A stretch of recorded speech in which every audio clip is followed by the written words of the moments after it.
For the last 36 years of my life, everything was preparing me for today. Before I share today's thoughts, I want to say something from the deepest part of my heart. This isn't a motivational speech. This isn't a lesson. This isn't even a success story. It's simply a page from my personal diary, a realization that came to me this morning. One of those moments that quietly changes the way you look at your entire life. For the last 36 years of my life, everything was preparing me for today. Every decision, every success, every mistake, every detour, every heartbreak, every degree, every job, every sleeplessness, every person I met, every person I lived, even the things I once believed were a complete waste of time, energy, or money were not wasted at all. Today, I finally understood why. I didn't realize this until my subconscious answered a question I had been carrying for years. It wasn't exactly a dream, it felt more like a conversation with myself, a lucid moment, somewhere between sleeping and waking up. Lately, this has been happening to me quite often. Sometimes I wake up around 3 or 4 in the morning with ideas flowing in my mind. Sometimes they are thoughts, sometimes they are solutions, sometimes they are answers to questions I didn't even know I was asking, and sometimes they arrive just before sunrise. Today was one of those mornings. This started happening after I became consistent with deep meditation and immersed myself reading books on psychology, philosophy, spirituality, and personal development. It's as if the mind became quieter, and when the noise disappears, the answers begin to speak. There is one sentence I have heard throughout my life: you keep jumping from one thing to another. Maybe you have heard something similar too. People would ask, why don't you just stick to one thing? Even my own mother once asked me something that stayed with me for years. She said, if you don't want to continue working in companies and eventually want to build something on your own, then why did you spend so much money on an MBA? At that moment, I genuinely didn't have an answer. Not because she was wrong, but because I hadn't found the answer myself. All I knew was I couldn't stop searching, searching for meaning, searching for purpose, searching for the work I was meant to do. The Japanese call it Ikigai, your reason for being.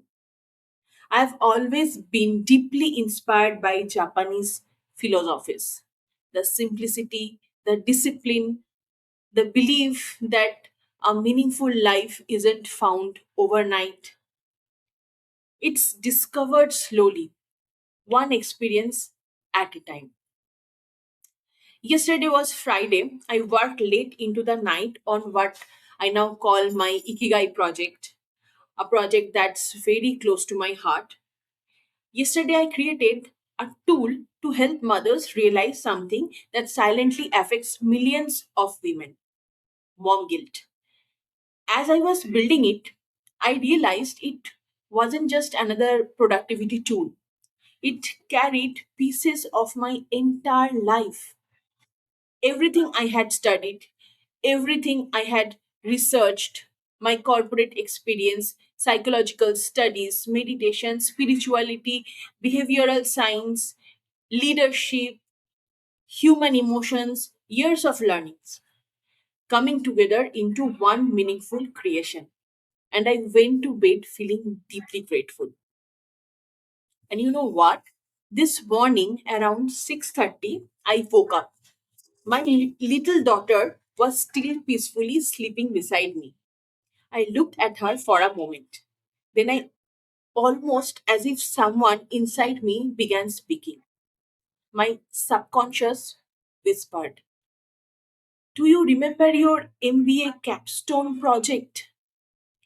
I hadn't thought about it in years. For those who may not know, a capstone project is the final year research project of an MBA. It represents everything you have learned over 2 years. Months of research, statistics, analytics, critical thinking, all focused on solving one real life problem. And suddenly that title appeared in my mind, exactly as I had written in years ago. Impact of flexible work arrangement on job satisfaction, testing the mediating role of work family conflict and work life balance. I smiled because today I am helping mothers create healthier work life balance. I am helping them manage emotional stress. I'm helping them overcome mom guilt. I'm helping them rebuild their identity. Back then, I was researching on employees. Today, I'm supporting mothers. The audience changed, but the purpose had quietly been growing all along. That research wasn't random, it was preparing me. Then another realization came, like someone turning pages in the book of my life.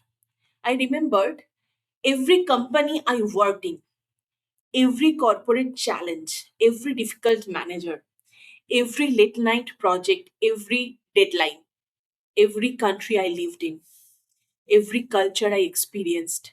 At one point in life, I even thought some of those experiences were meaningless. Some jobs felt like mistakes. Some decisions looked foolish. Some experiences felt unnecessary. But today, I can clearly see what they gave me. Corporate life taught me discipline, leadership, communication, systems thinking. Working across cultures taught me empathy. Living abroad expanded my perspective. Managing difficult situations strengthened my emotional resilience. Today, when mothers come to me struggling with work life balance, I don't speak from theory alone. I have lived it. Then my thoughts went even further back to my childhood. Growing up in a middle class joint family, at times life wasn't easy. There were responsibilities, expectations, observations, experiences that quietly shaped how I see the world today. Those experiences taught me something precious. They made me deeply value a woman's education, independence, voice, and choices.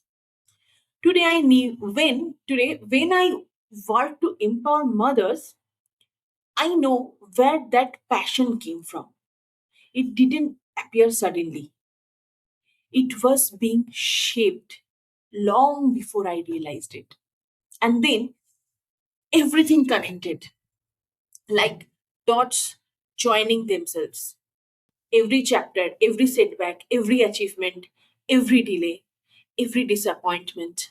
Nothing was random, nothing was wasted. Everything had happened, have been preparing me for the work I'm doing today.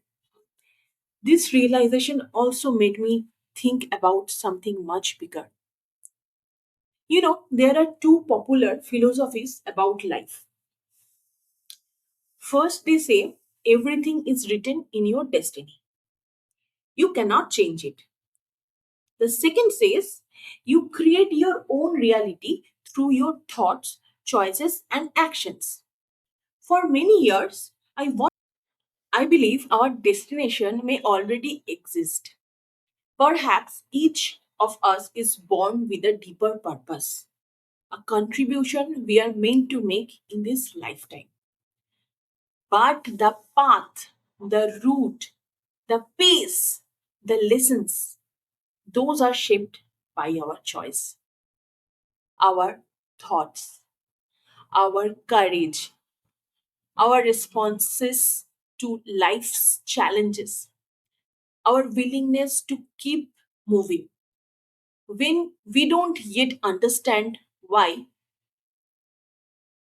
we need to stop and let the answer come to us. There are many roads that eventually lead to the same destination. Some are longer, some are harder, some are peaceful, but every decision shapes the journey. I know this may sound deeply philosophical, maybe even spiritual, but this morning it felt incredibly real, almost as if my entire life finally made sense. Perhaps that's why I wanted to document it today. Not because I have all the answers, but because maybe someone watching this is questioning their own journey. Maybe you are wondering if you have wasted years. Maybe you are regretting a degree, a job, a relationship, a career change, or a dream that didn't work out. If that's you, I simply want to leave you with this thought. Perhaps nothing was wasted. Perhaps every experience has been quietly preparing you for something you cannot yet see. One day, the dots may connect, just as they did for me this morning. As I end today's diary entry, I have only one wish for every one of you. May you find your own purpose. May your work create value for others. May your experience, may you experience prosperity, not just in wealth, but in health, relationships, and fulfillment of life. And above all, may you find peace. Because when purpose, prosperity, and peace come together, life begins to feel beautifully aligned. Thank you for reading a page from my diary. Happy weekend and take care.